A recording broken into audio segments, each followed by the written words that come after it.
Welcome to the Southwest Missouri Business Podcast, the only podcast in the Joplin area focused on building profits and community for local people like you. Join us for awesome interviews with local business leaders. We learn new stuff about business and have tons of fun. You're listening to the Southwest Missouri Business Podcast with your friend, host, and owner of local commercial cleaning business, Service Master of Southwest Missouri, Emily Tuschik.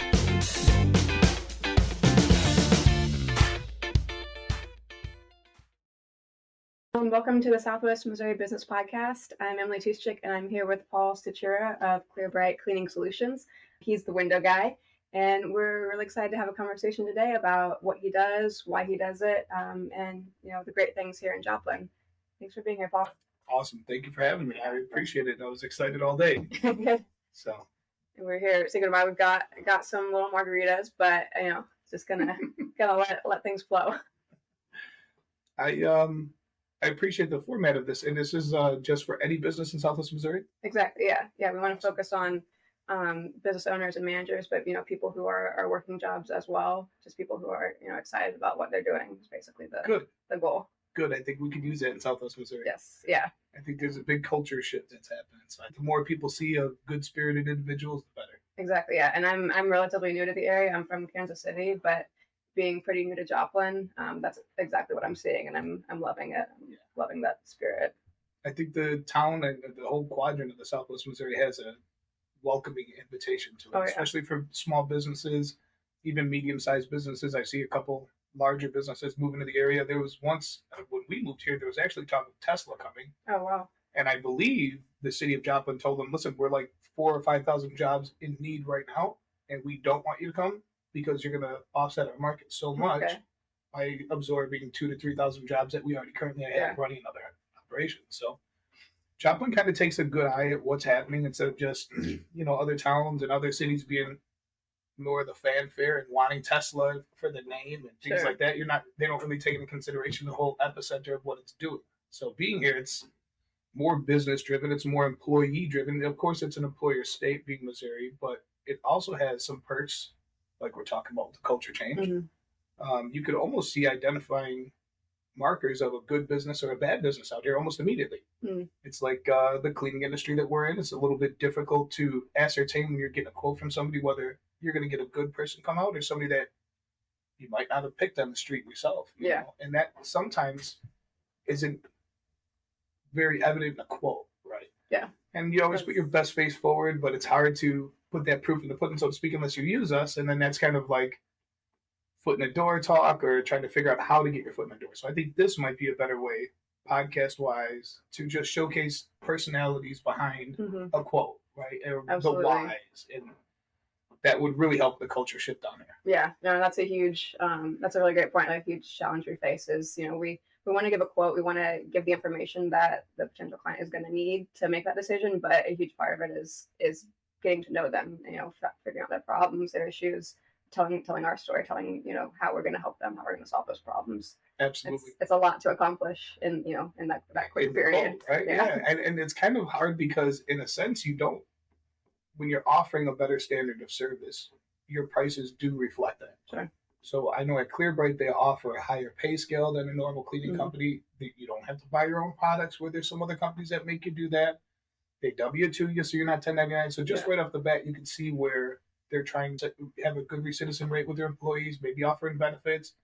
And that's not going to come with cutting rates.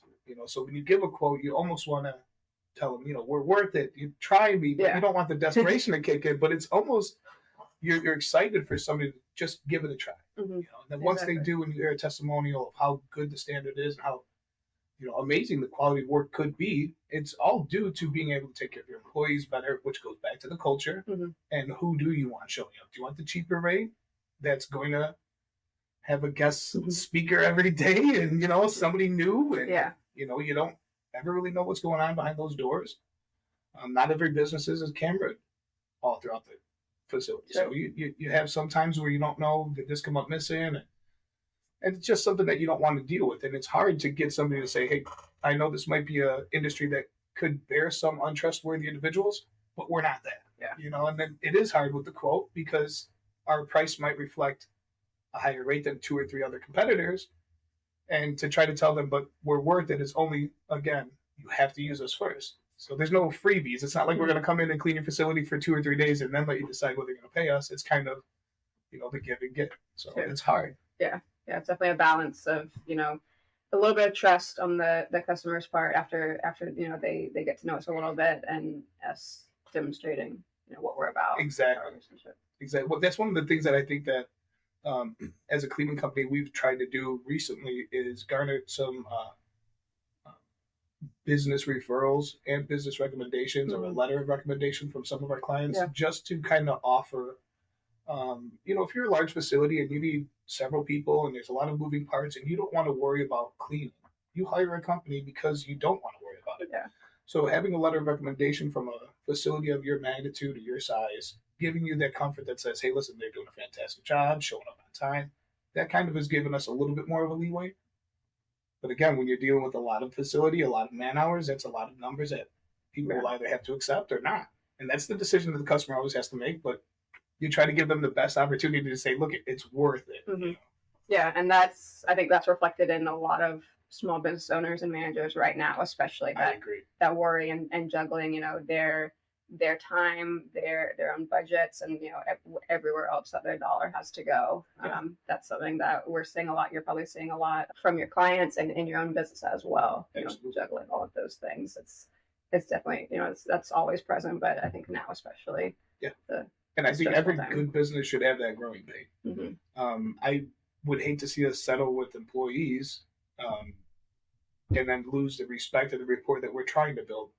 And I think that a lot of workers, especially in various fields in our service industry today, have that issue of, am I going to sell myself short, maybe be a one-man wrecking crew or hire somebody with very minimal pay and have a revolving door of a helper, or am I going to try to build a business that's properly insured, that's maybe doing some advertising, that maybe can employ people at a better rate, and all that comes with more rate outside.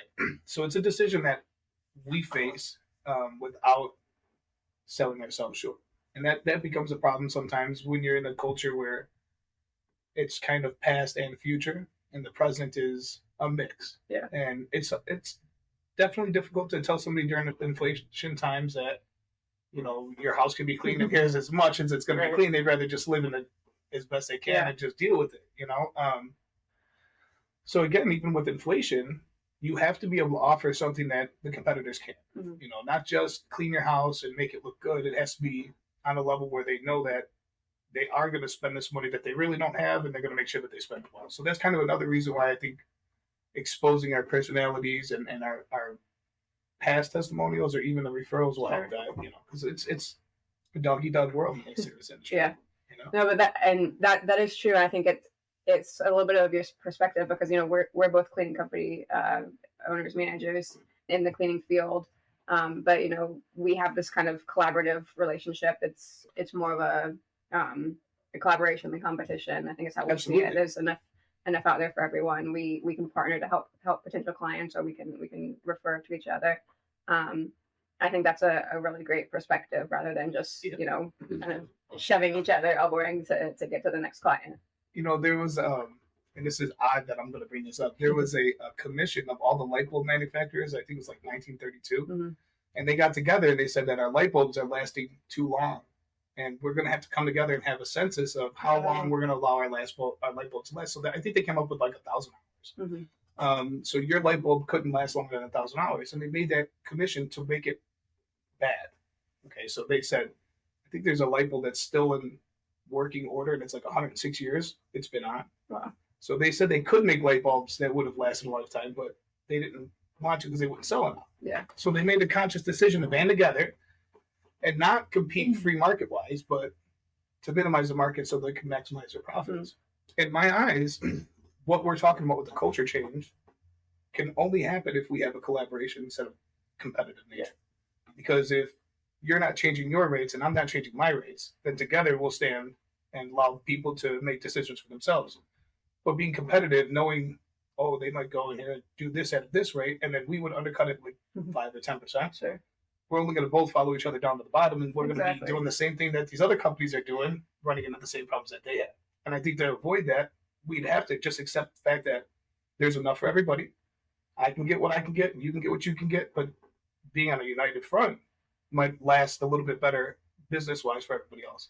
Exactly, and You don't want to play against each other. No, and that only benefits the customer. You know, if we're doing our best for our employees and for growing our skills. Margaret is perfect. Thank you. Yeah. It's a good pick me up. Doing our best for our employees and growing our skills, then we're charging what we need to get the job done. And then instead of nickel and diming, we're able to differentiate on the value. So if one of us is better at carpets and one of us is better at the detail work, then the customer who wants one of those things, they're going to go to the one who does that better. And I think Burger King and Wendy's and McDonald's seem to be doing fine. Exactly. And it's nice to know that instead of cutting each other down, we're helping each other up. I know that you guys do like terminal cleanings, things like that we don't do currently. And I would never not want you to get business. Just like I would hope that if there's something that you guys currently don't do, or you see maybe windows that are 2 stories or something that you don't touch, you would contact us and allow us to gain business. And for our clients that we're trying to tell, hey, allow us to come into your home, allow us to come into your business, allow us to take care of something that's kind of invasive, right? They can only judge us by how we interact with each other. I've seen quite often where it's one of the worst games for me is like insurance.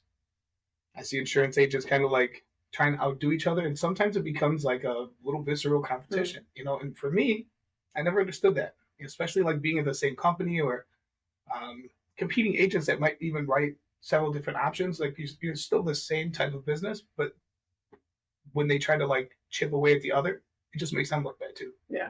It's kind of why people think like insurance or used car salesman. It's like, oh, why are you going to go with him? You should go with me. And it's kind of hard because that competitive nature is too demanding of somebody's time. I'd rather just say, look, you can take care of what you need to take care of. You can hire me, you can hire her. But the fact that you're looking for a company like us is more what I want the culture to do. Instead of just saying, who's going to go for the lower bid? Yeah. Because that's not really good for either of us. Yeah. Exactly. Yeah. Do what benefits the customer the most. Yeah. And to find what they're looking for rather than just, lowest price. Yeah. And that it also goes back to owning a business and having employees and wanting to pay a good wage instead of just being minimal. I had a client one time, and I had stopped telling him when I owned the business that I was the owner, because he said, oh, is this the best that you can do? And I said, well, actually, you're asking me to do worse. Best I can do is charge another 20% and get more money for myself. Yeah. You want to go over? Yeah, now you're hurting me. That's not the best. It's kind of opposite. Yeah. So I found that people sometimes feel a little bit braggadocious that they can get us to go down on our price. Mm-hmm. But you don't go to like Walmart and say, this jeans $19.99, but I only want to give you $16.99. They'll be like, no, sir, you got to go find another pair of jeans for $16.99. And again, that goes back to what customer I'm looking for. I don't feel like everybody's going to maybe afford us or want to afford us or feel like they should afford us for what we do. But I'm going to look for that person that doesn't want to be bothered, is tired of looking for another cleaning company, is tired of calling and saying, are you coming today? Or, hey, you guys missed this. And you got to call somebody out and have them go fix it. And then they got to deal with that, or the lying. The lack of accountability you might have with the worker that goes out there and says, oh, I did that. I swear. And then all of a sudden, they're pitted. Yeah. And, that's what I want our employees to not be. I would, and I appreciate Brandon and Tyson at Clear Bright. They built a really good culture there of honesty and genuineness that I gravitated towards. So it's not, I read in a book, we hope to hire hands and backs, but we get hearts and minds. And a lot of times people say, oh, these employees or nobody wants to do the job, No, that's all about perspective, Yeah. It's hard because it's them putting that type of pressure on somebody. They don't understand that person just, they back off. Yeah. It's one, if it's your business, nobody's going to work in it like you. And you can't expect them to. So it's hard to try to trust people and say, will you carry this like you carry for me? And it's, this is again why the higher pay, the benefits comes into play, because you want people that have a family or a responsibility, and they're looking at your company as a way to meet their needs. Mm-hmm. And that's kind of how the economic system should work. Yeah. I love what you said about we hire hearts and minds. Our philosophy is kind of similar. We hire based on, if your core values fit, if we want to work with you, if you want to work with us. And then even if you don't have cleaning experience, you can train cleaning. You can't train that attitude and the willingness and all of that. So there's certain things you can't teach, right? And it's unfortunate, and I don't mean to cast aspersions, but I do believe that we're in an industry that takes a certain kind of person, because I know not everybody likes to clean. Yeah. I have 3 kids at home. They don't like to clean. Sure. I know that sometimes I don't like to do the dishes, right? But there's a different type of mentality when you like to walk into a space that's dirty and clean it and be satisfied. Yeah. And that comes satisfaction. That's a different type of person. And so it's almost like somebody that can't see the end. It's really hard for them to know what they're doing while they're doing it. Yeah. So if you don't know what clean looks like, or you've never been involved in real clean, or even the understanding of it, sometimes it's hard for people to adjust and say, "Oh, that's how clean looks." Yeah. A lot of people say, "Oh, it's good," or "Yeah, I thought it was clean," and it's hard to. Okay, there's your understanding of clean, and then there's the real clean, which is hard for people to grasp. But I think you could teach anything. If you have a good work ethic, you could teach them anything. Yeah. But again, it would have to be the work ethic. It comes down to working hard. Exactly. So I think just maybe picking through employees. I know that they've had an issue where they would schedule like 10 people and one would show up and things like that.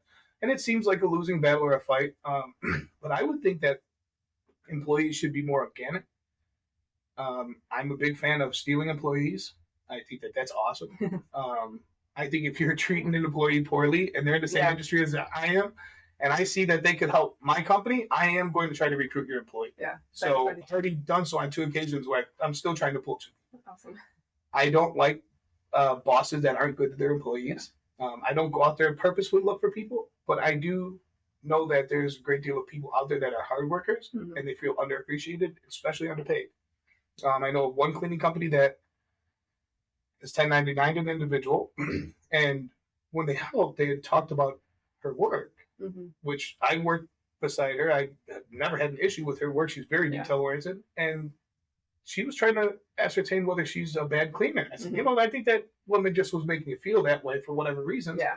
And come payday, the woman didn't want to pay her. Said I had to go back and re-clean your stuff. And she said, this is what's wrong with cleaning companies around the city. Yeah. It's just there's a lot of that. Yeah, it's like a backstabbing. Yeah. And it's okay, so maybe that's why you got to undercut your bid so much, because you really can't pay your people. Exactly. And that's, we want to be in the long game, and I think ServiceMaster's proven that they want to be as well.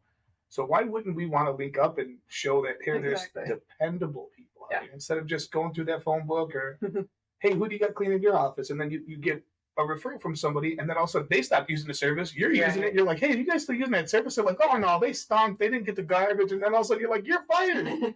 Now you're both looking for cleaning companies. Exactly. And it's hard. It's just the longevity is a huge part of it. Like if you have that insurance, if you do background checks, if you know your employees are dependable and the culture fit, you're going to be able to go in there day after day and solve your clients' problems, their cleaning problems. That's perfect, because at the end of the day, we are solutions. Yeah. It's dirty. They want a solution for it. So I would even gander that an employee has to be somebody that's more solutions based. I try to tell people when we're doing a job, don't tell me this was broken, so I fixed it, or this is dirty and I cleaned it. Just clean it. Just know that it needs to be done and move forward. Yeah. Be the solution instead of saying, is there a problem? Be the solution. Yeah. And it's hard because, again, if they don't have the work ethic, they kind of need to be reiterated a few times. But this is part of the ebbs and flows of business, right? Exactly. Of work. Not everybody's going to do the whole thing, right? Sometimes it's going to be education and teaching, or even helping along. Which is fine if you're a dependable employee. That's kind of we want to invest in their growth and their efficiency happens. I mean, not everybody's fast day one, but they get faster. Yeah. All of a sudden you're cleaning the bathroom a lot sooner, or you're done with the floor a lot faster and a lot easier for you, or you're not as sore, and every day gets better. Yeah. A couple weeks into it, you're cleaning everything real well. Yeah. Yeah. All right. I think we're only have a couple of minutes left. I know you're from Chicago. Yes. You're in Joplin for a while. I wanted to ask what food you miss from Chicago. A Chicago style hot dog. I make my own pizza at home because we don't really dig the pizza around town. But I would say pizza's second. Yeah. But a Chicago style hot dog is. That sounds really good. Water. That sounds good. How about you? Well, actually, I've been to Chicago a few times. A hot dog or a Polish sausage would be amazing. See, that's like hand in hand for me. As soon as I was thinking about the hot dog, I was thinking Polish. Yeah. Yeah, it's perfect. Yeah. Oh, yeah, you got to. That sounds amazing. But I appreciate my time here. Yeah, I appreciate you for coming on. Yeah. So people who would be interested in working with you or looking you up, where's the best way to find you? Clearbite Cleaning Solutions. They're also on Facebook, Clearbite Cleaning Solutions. Tyson, Brandon, either one of them, great person to get a hold of. They'll take you through the interview process pretty seamlessly. What I appreciated about them was more of who you are and how you are instead of what they needed you for. Yeah. You know, and then they kind of help you fit in where you were good. Some people they've had where they unfortunately weren't very good at doing some kitchens and some residentials, but they were great at doing some commercial work. Now we're offering the gutter cleaning and the window cleaning, so there's more room for somebody that maybe doesn't want to do the cleaning side. Maybe there's a fit for them doing windows. There's a little bit more flexibility. Instead of just them trying to meet the need, they try to employ the better person and then process them properly. Yeah, absolutely. Awesome. So it's nice. It's a great company to work for. Yeah, amazing. All right. Thanks everyone for watching and listening. The Southwest Missouri podcast is sponsored by Service Master of Southwest Missouri. So if you'd like to get in touch with them, mention the podcast and we'll give you a free towel and grout cleaning in one of your bathrooms. I appreciate you listening and thanks, Paul, for coming on. Thank you. Do I get a free towel and grout in my bathroom? Yeah. Oh, yes. Fantastic. We'd be excited to. All right, everyone, you did it. You spent a few minutes learning, having a little fun, and supporting the Southwest Missouri business community. If you haven't already, tap the subscribe button so you don't miss any new episodes. And if you got something out of this episode, I'd love it if you could rate, review, share on YouTube or Instagram, text your friends, tell the whole world.